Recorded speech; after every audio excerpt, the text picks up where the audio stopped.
Hello मेरे प्यारे बच्चों, कैसे हैं आप सब। आशा करते हैं कि अच्छे ही होंगे। मैं हूं आपकी biology educator and biology mentor. आप सभी का स्वागत है हमारे आज के वीडियो में। आज बेसिकली मैं आपसे बात करने वाली हूं नीट वाले बच्चे जो हैं, जो नीट एस्पिरेंट हैं, उनके लिए कि कैसे हमें पढ़ना है बायोलॉजी जिससे हमारे 360 आउट ऑफ 360 मार्क्स आए। तो आप कहीं से कोई भी नोट्स पढ़ रहे हैं, आपके पास किसी का भी कोई नोट्स हो, उसके साथ साथ आपको जो सबसे ज़्यादा ज़रूरी है पढ़ना वो क्या है, एनसीईआरटी। एनसीईआरटी के हर कॉन्सेप्ट को समझना और उसको कैसे हमें पढ़ना है, ये सारी चीज़ें हम डिस्कस करेंगे। तो उससे पहले आपको करना क्या है, ये देखना है कि एनसीईआरटी के 11th में क्या क्या है और एनसीईआरटी के 12th में क्या क्या है। दोनों बहुत पतली पतली सी बुक है जो आपको 360 मार्क्स दिलाएगी आपके कॉन्सेप्ट को समझने के लिए। देखिए, जैसे मान लीजिए कि स्टेटमेंट के क्वेश्चंस हैं और असर्शन रीजन के क्वेश्चंस हैं। जब तक आपके पास एनसीईआरटी के हर कॉन्सेप्ट की क्लियरिटी नहीं होगी तब तक आप स्टेटमेंट टाइप के question and assertion and reason के क्वेश्चंस सही नहीं कर पाएंगे। तो देखिए, हमें अगर 360 आउट ऑफ 360 मार्क्स लेकर आना है तो हमें क्या करना है, एनसीईआरटी को अच्छे से समझना है, एनसीईआरटी के कॉर्नर तक जाना है और हमें बायोलॉजी में 360 मार्क्स को लेकर आना है। तो हम लोग आइए आज यहाँ पर डिस्कस करेंगे कि एनसीईआरटी 11th में कौन कौन से चैप्टर हमें पढ़ने हैं और एनसीईआरटी 12th में हमें कौन कौन से चैप्टर पढ़ने हैं। तो एनसीईआरटी 11th में भी आपके 5 यूनिट है, 12th में भी आपके 5 यूनिट है, तो बहुत ज़्यादा है नहीं। आप लोग चाहे अभी भी आपके पास बहुत टाइम है, अभी भी आप अगर बायोलॉजी को अच्छे से पढ़ना चाहते हैं, 360 मार्क्स लाना चाहते हैं, तो आप अभी से अगर स्टार्ट करेंगे तब भी आप पूरा का पूरा बायो अच्छे से कवर कर सकते हैं एंड 360 आउट ऑफ 360 मार्क्स ला सकते हैं। इसके लिए आपको करना क्या है, एनसीईआरटी की दोनों बुक आपको उठानी है और उसको धीरे धीरे चैप्टर वाइज फिनिश करते जाना है, उसके हर कॉन्सेप्ट को समझते जाना है। तो आज बेसिकली हम बात करेंगे इसी पर कि 11th के एनसीईआरटी में हमें क्या पढ़ना है और 12th के एनसीईआरटी में हमें क्या पढ़ना है। तो आइए हम स्टार्ट करते हैं 11th के एनसीईआरटी के फर्स्ट यूनिट से, जिस यूनिट का नाम क्या है बेटा, diversity in the living world. आपके एनसीईआरटी 11th के फर्स्ट यूनिट का नाम क्या है, diversity in the living world. इसमें अगर हम बात करते हैं डाइवर्सिटी इन लिविंग वर्ल्ड, इसमें बेसिकली हमको 4 चैप्टर पढ़ने होते हैं। फर्स्ट चैप्टर आपको पढ़ना होगा कि द लिविंग वर्ल्ड क्या है। इसमें आपको पढ़ना होगा लिविंग के कुछ कैरेक्टरिस्टिक देखने होंगे इसमें कि लिविंग में कौन डिफाइनिंग फीचर है, कौन नॉन डिफाइनिंग फीचर है। इसके अलावा कि इसमें स्पीसीज क्या है, किंगडम क्या है, फाइलम क्या है, ये सारी चीज़ें हमें पढ़ना होगा। वैसे ही चैप्टर 2 की बात करते हैं, ये है आपका बायोलॉजिकल क्लासिफिकेशन। बायोलॉजिकल क्लासिफिकेशन में हमको 2 किंगडम सिस्टम ऑफ क्लासिफिकेशन पढ़ना होगा एंड आपका जो है 5 किंगडम सिस्टम ऑफ क्लासिफिकेशन पढ़ना होगा। इसके अलावा आपका जैसे बैक्टीरिया, वायरस, ये सारी चीज़ें भी आपको इस चैप्टर में पढ़ने होंगे। वैसे ही बात करते हैं चैप्टर 3 का, इसमें आपका बेसिकली प्लांट किंगडम है। प्लांट किंगडम में आपको पता ही है क्या पढ़ना है, आपको एल्गी पढ़ना है, ब्रायोफाइटा, टेरिडोफाइटा, जिम्नोस्पर्म, एंजियोस्पर्म, इन सब के कैरेक्टरिस्टिक, इन सब के एग्जाम्पल, ये सारी चीज़ें आपको इसमें पढ़ना होगा। अभी तो आपका सिर्फ मैं 11th और 12th का चैप्टर कौन कौन से हैं वो मैं बता रही हूँ। इसके बाद से हमारा जो चैप्टर वाइज वीडियो आएगा उसमें एनटीए नीट की अगर हम बात करें, उसका जो सिलेबस होगा उसी के बेसिस पर मैं सबसे पहले आपको चैप्टर का इंट्रोडक्शन दूंगी, देन वो चैप्टर आपका स्टार्ट होगा। तो आइए हम लोग यहाँ पर देखते हैं। अगर हम बात करते हैं 4th चैप्टर का, तो 4th चैप्टर आपका एनिमल किंगडम पढ़ना होगा। एनिमल किंगडम का आपका क्लासिफिकेशन पढ़ना होगा, जैसे आपका क्या है, पॉरीफेरा, शीलंट्रेटा, टीनोफोरा, प्लेटीहेल्मिन्थीज, एस्केहेल्मिन्थीज, कॉर्डेटा, ये सारी चीज़ें आपको इसमें पढ़ने होंगे एनिमल किंगडम में। इसमें हर एक फाइलम का कैरेक्टरिस्टिक पढ़ना होगा, एग्जाम्पल्स हमको तैयार करने होंगे, बहुत सारी चीज़ें हैं, हम लोग स्टेप बाय स्टेप देखेंगे। तो नेक्स्ट यूनिट की अगर हम बात करें तो हमारा नेक्स्ट यूनिट है structural organisation in plant and animals. तो हमारा एनसीईआरटी की 11th की जो सेकेंड यूनिट है वो है structural organisation in plant and animal. इसमें हमको बेसिकली 3 चैप्टर पढ़ना है। फर्स्ट आपको फ्लावरिंग प्लांट की मॉर्फोलॉजी, एंड इसमें आपको फ्लावरिंग प्लांट के मॉर्फोलॉजी की अगर हम लोग बात करें तो जैसे कि आपको एक्सटर्नल अपीयरेंस के बेसिस पर फ्लावर के बारे में आपको पढ़ना होगा कि जैसे कि फिलोटैक्सी क्या है एंड एस्टिवेशन क्या है, और ये सारी चीज़ें हमें देखना होगा। और इसमें हमको फैमिली भी पढ़नी होगी प्लांट की। पहले तो आपके एनसीईआरटी में तो एक ही फैमिली दिया है, बट नीट के सिलेबस में आपको 5 फैमिली पढ़नी होगी। तो हम लोग जब पढ़ेंगे तो उस समय मैं आपको उसको भी बता दूंगी, उसको भी हम लोग अच्छे से पढ़ेंगे, तो परेशान नहीं होना है। बस अभी हम लोग चैप्टर पर ध्यान देते हैं कि एनसीईआरटी की 11th में हमको अभी क्या क्या पढ़ना है। तो चैप्टर 6 की अगर बात करें तो इसमें हमें फ्लावरिंग प्लांट की एनाटॉमी पढ़ना है। एनाटॉमी क्या है, उसके इंटरनल स्ट्रक्चर क्या है, जैसे मोनोकाट डाइकाट से डिफरेंट कैसे होता है, and monocot and dicot root में क्या डिफरेंस है, मोनोकाट डाइकाट स्टेम में क्या डिफरेंस है, कहाँ पर जो है वेस्कुलर बंडल क्लोज है, कहाँ पर वेस्कुलर बंडल ओपन है, ये सारी चीजें हम लोग पढ़ेंगे इस एनाटॉमी ऑफ फ्लावरिंग प्लांट में। हमारा नेक्स्ट चैप्टर है इसका स्ट्रक्चरल ऑर्गेनाइजेशन इन एनिमल्स। यहाँ पर हम लोग स्ट्रक्चरल ऑर्गेनाइजेशन ऑफ एनिमल की बात करें, यहाँ पर हम लोग पढ़ेंगे टिश्यू के टाइप पढ़ेंगे कि एपिथेलियल टिश्यू क्या है, कनेक्टिव टिश्यू क्या है, मस्कुलर टिश्यू क्या है एंड न्यूरल टिश्यू क्या है। इसके अलावा ही नीट का जो सिलेबस है उसमें आपको एक एनिमल का क्या पढ़ना है, आपको उसका पूरा डिटेल से देखना है, वो है आपके सिलेबस में इस बार फ्रॉग। तो नेक्स्ट हम लोग 3rd यूनिट की बात करें तो आपका 3rd यूनिट है स्ट्रक्चर एंड फंक्शंस। जो आपका 3rd यूनिट है वो सेल का स्ट्रक्चर एंड फंक्शन। जैसा कि आप लोग जानते हैं cell is the structural and functional unit of nervous system. Cell is the structural and functional unit of the life. जो सेल होता है वो स्ट्रक्चरल एंड फंक्शनल यूनिट होता है लाइफ का। ऐसे ही आप लोग देखेंगे न्यूरॉन्स जो है वो स्ट्रक्चरल एंड फंक्शनल यूनिट होता है नर्वस सिस्टम का। एंड ऐसे ही आप लोग देखेंगे जो नेफ्रॉन होता है वो स्ट्रक्चरल एंड फंक्शनल यूनिट होता है किडनी का। तो ये सारी चीजें हम लोग जो आपस में कोरिलेट कर रहे होंगे उसको आपस में कोरिलेट करवाते हुए हम लोग चलेंगे। यहाँ पर मिलता जुलता होगा उसका हम लोग एक साथ रिवीजन करते हुए चलेंगे। हमारा नेक्स्ट चैप्टर है इसमें सेल स्ट्रक्चर एंड फंक्शन में जो हमारा चैप्टर है 8 cell is the unit of life है। इसमें हमको पढ़ना होगा कि बेसिकली यूकैरियोट प्रोकैरियोट में डिफरेंस क्या क्या है, ऐसे कौन से ऑर्गेनेल्स हैं जो प्लांट में पाए जाते हैं एनिमल में नहीं पाए जाते हैं। ये सारी चीजें हम लोग किस में पढ़ने वाले हैं 8 चैप्टर में सेल में पढ़ेंगे। नेक्स्ट चैप्टर हमारा है बायोमॉलिक्यूल्स। बायोमॉलिक्यूल्स में हमें इसमें भी पढ़ना है कि जैसे आपका प्राइमरी मेटाबोलाइट क्या है, सेकेंडरी मेटाबोलाइट क्या है, एंजाइम्स क्या है, एंजाइम कितने टेम्परेचर पर काम करता है, कितने टेम्परेचर पर वो डीनेचर्ड हो जाता है, कैटालिस्ट क्या होते हैं, ये सारी चीजें हम पढ़ेंगे बायोमॉलिक्यूल्स में। फिर हमारा नेक्स्ट चैप्टर है इसमें का cell cycle and cell division. इसमें हम लोग पढ़ेंगे कि जो सेल साइकिल है उसके फेजेस कितने हैं एंड ये जो सेल साइकिल है ये किस में होता है, इसमें बेसिकली कहाँ पर ऑर्गेनेल्स डिवाइड करते हैं, कहाँ पर क्रोमोसोम का नंबर अनचेंज रहता है, कहाँ पर डीएनए का नंबर डबल हो जाता है।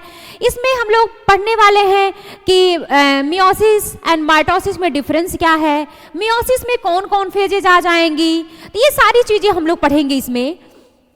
एंड हमारा जो नेक्स्ट यूनिट है वो है प्लांट फिजियोलॉजी। तो प्लांट फिजियोलॉजी में यहाँ पर हमें 3 चैप्टर पढ़ना है जो कि थोड़ा ये भी कॉन्सेप्चुअल होगा। तो आपका जो फोटोसिंथेसिस इन हायर प्लांट में हमें क्या क्या पढ़ना होगा, मीन्स इसमें हमें पढ़ना होगा कि फोटोसिंथेसिस प्लांट कैसे परफॉर्म करते हैं एंड इसमें हमें पढ़ना होगा C3 साइकिल कहाँ चलती है, C4 का साइकिल कहाँ चलती है, ये सारी चीज़ें हम लोग पढ़ेंगे फोटोसिंथेसिस इन हायर प्लांट में। इसके अलावा हमारा जो नेक्स्ट चैप्टर है respiration in plant, respiration in plant में हम लोग क्या पढ़ने वाले हैं, जैसे आपके ग्लाइकोलिसिस क्या है, लिंक पाथवे क्या है, क्रेब्स साइकिल क्या है, ये सारी चीजें हम लोग पढ़ेंगे। एंड नेक्स्ट हम लोग बात कर रहे हैं चैप्टर 13 का प्लांट ग्रोथ एंड डेवलपमेंट। तो प्लांट का ग्रोथ कैसे होता है और डेवलपमेंट कैसे होता है, कौन कौन से हार्मोन्स इसके लिए रिस्पॉन्सिबल होता है, कौन प्लांट ग्रोथ प्रमोटर होते हैं, कौन प्लांट ग्रोथ इनहिबिटर होते हैं, ये सारी चीजें हम इस चैप्टर में पढ़ेंगे। तो आइए हम लोग इसके नेक्स्ट यूनिट की बात करें। 11th के आपका जो लास्ट यूनिट है वो है ह्यूमन फिजियोलॉजी। अगर 11th में हम बात करें जो सबसे ज़्यादा कंसेप्चुअल है, जो जिनमें सबसे बड़ी यूनिट है, वो है आपका ह्यूमन फिजियोलॉजी। ह्यूमन फिजियो की अगर हम बात करें तो आपका इसमें आपको पढ़ना होगा breathing and exchange of gases. पहले ह्यूमन फिजियोलॉजी में टोटल 7 चैप्टर हुआ करते थे, बट इसमें से आपका क्या हटा दिया गया है, डाइजेस्टिव सिस्टम हटा दिया गया है। तो आपको breathing and exchange of gases से पढ़ना है।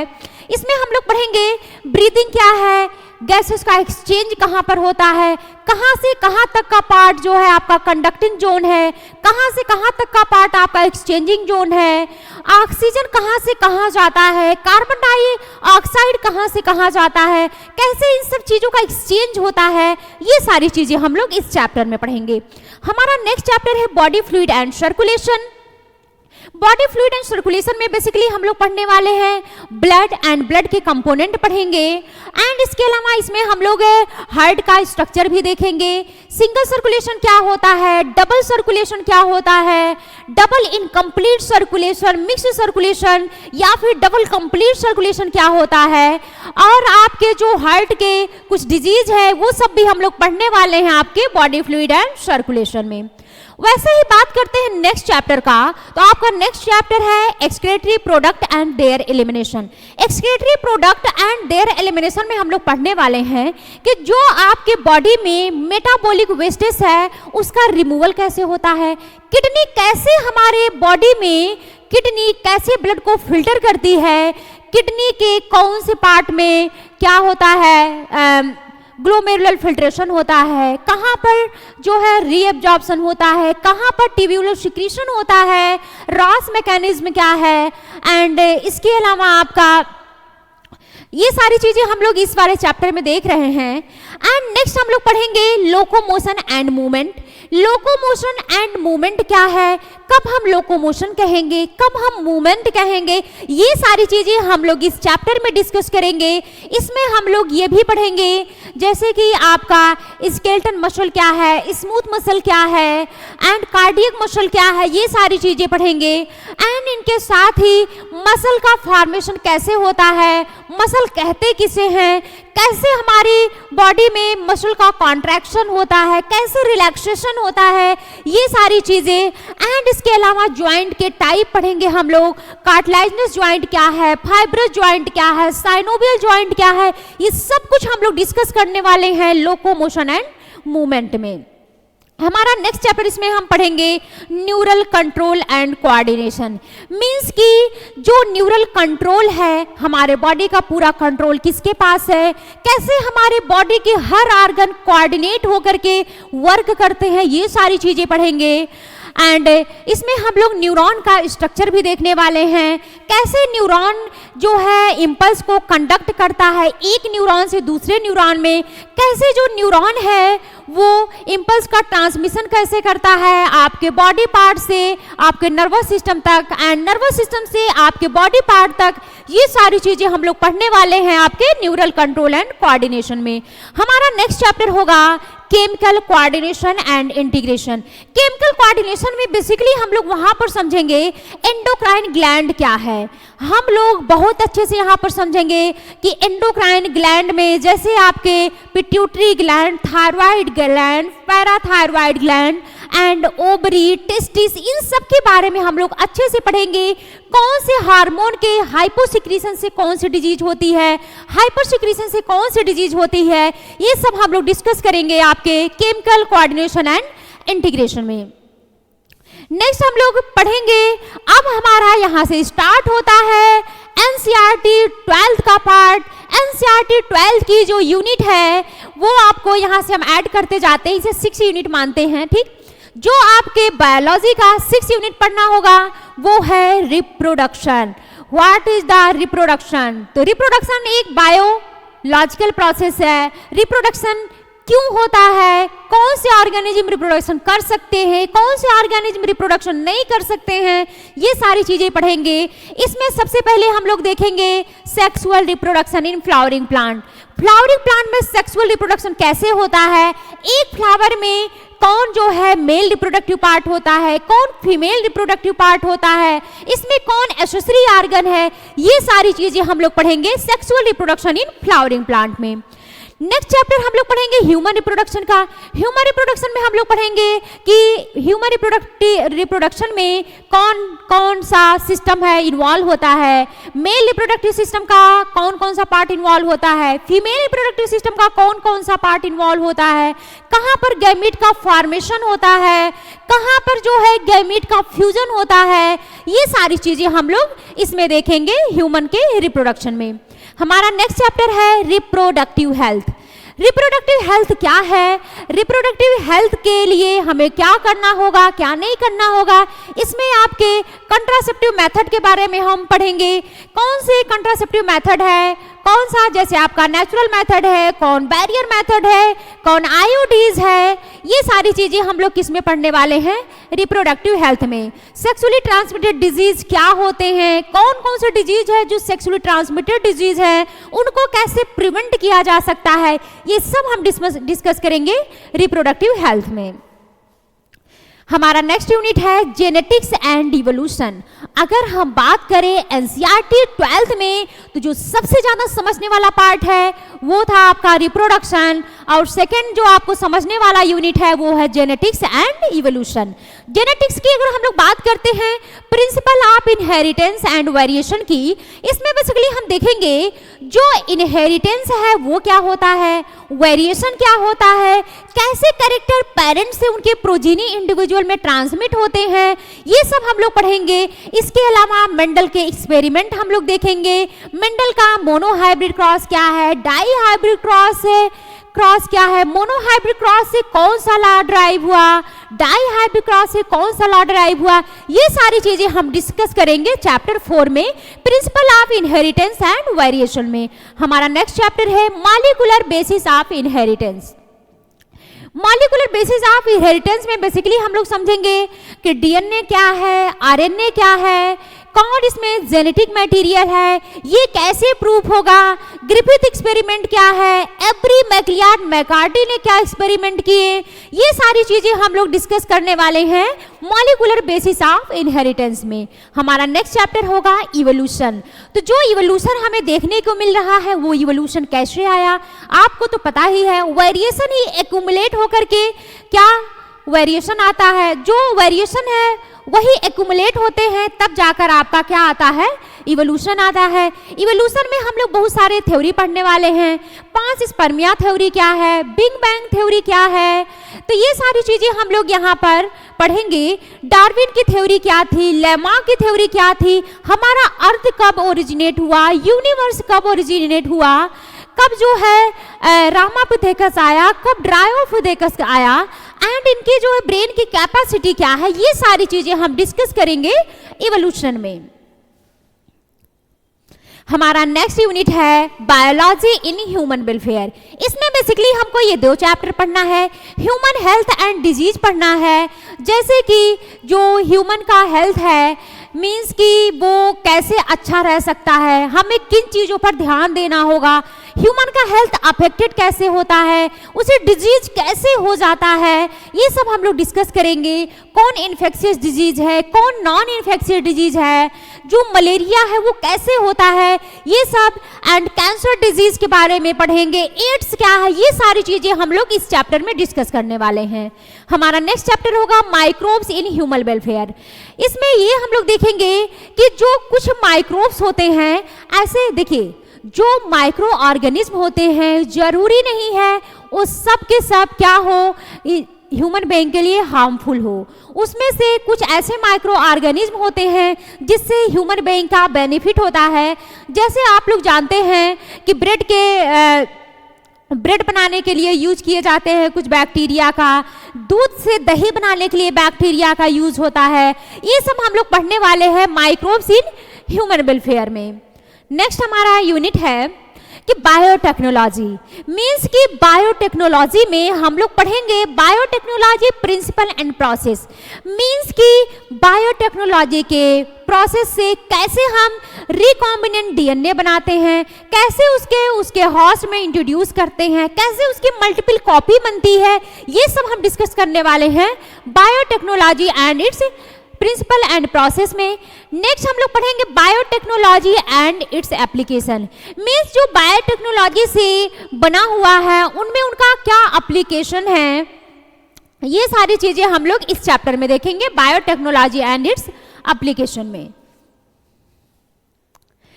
हमारा एनसीईआरटी 12th का सबसे लास्ट यूनिट है, वो है आपका इकोलॉजी। इकोलॉजी क्या है, कौन इकोलॉजी हम कहते किसे हैं, ये सारी चीजें हम लोग पढ़ने वाले हैं इसमें।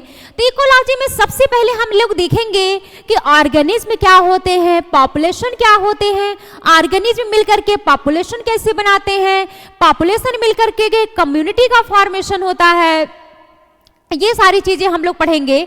नेक्स्ट हम लोग पढ़ेंगे इकोसिस्टम क्या होता है, इकोसिस्टम क्या है, इकोसिस्टम का फॉर्मेशन कैसे होता है, इकोसिस्टम के कंपोनेंट क्या है, ये सब हम लोग पढ़ने वाले हैं इकोसिस्टम चैप्टर में। हमारा नेक्स्ट एंड लास्ट चैप्टर है बायोडाइवर्सिटी एंड कंजर्वेशन, कि बायोडाइवर्सिटी क्या है, कैसे उसे हमें कंजर्व करना है, कैसे हमें जो भी हमारे इस अर्थ पर लिविंग ऑर्गेनिज्म है उनको कैसे प्रोटेक्ट करना है, कैसे उनको एक्सटिंक्ट होने से बचाना है, ये सारी चीजें हम लोग इस चैप्टर में पढ़ेंगे। तो आपको हमारे साथ कंटिन्यू लगे रहना है। ये श्योरिटी है कि अगर आप हमारे साथ जो हम आपको बताते हैं उस अकॉर्डिंग अगर आप पढ़ाई करते हैं, तो अगर एनसीईआरटी का वही पैटर्न रहा, आप लोग जानते हैं जो नीट है क्वेश्चन से मोस्टली टोटल जितने हैं 360 मार्क्स के, उस सब के सब क्वेश्चन कहाँ से पूछे जा रहे हैं, एनसीईआरटी से ही पूछे जा रहे हैं।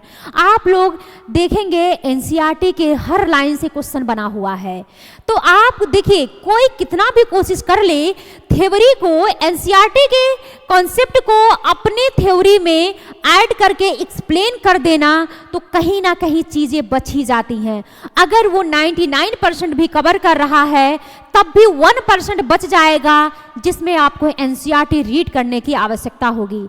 जब तक आप एनसीईआरटी को 100% नहीं तैयार करते हैं तब तक आप बायोलॉजी में 360 मार्क्स नहीं ले सकते हैं। इसी वजह से परेशान बिल्कुल नहीं होना है, आपको हमारे साथ बने रहना है।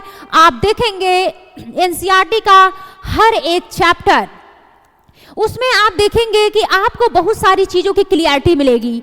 आपको ऐसा लगेगा कि हाँ एनसीईआरटी में ये चीज़ें मुझे यहाँ समझ में आई। हमारे हर एक वीडियो में आपको लगेगा कि हाँ यहाँ पर मेरा फ़ायदा हुआ।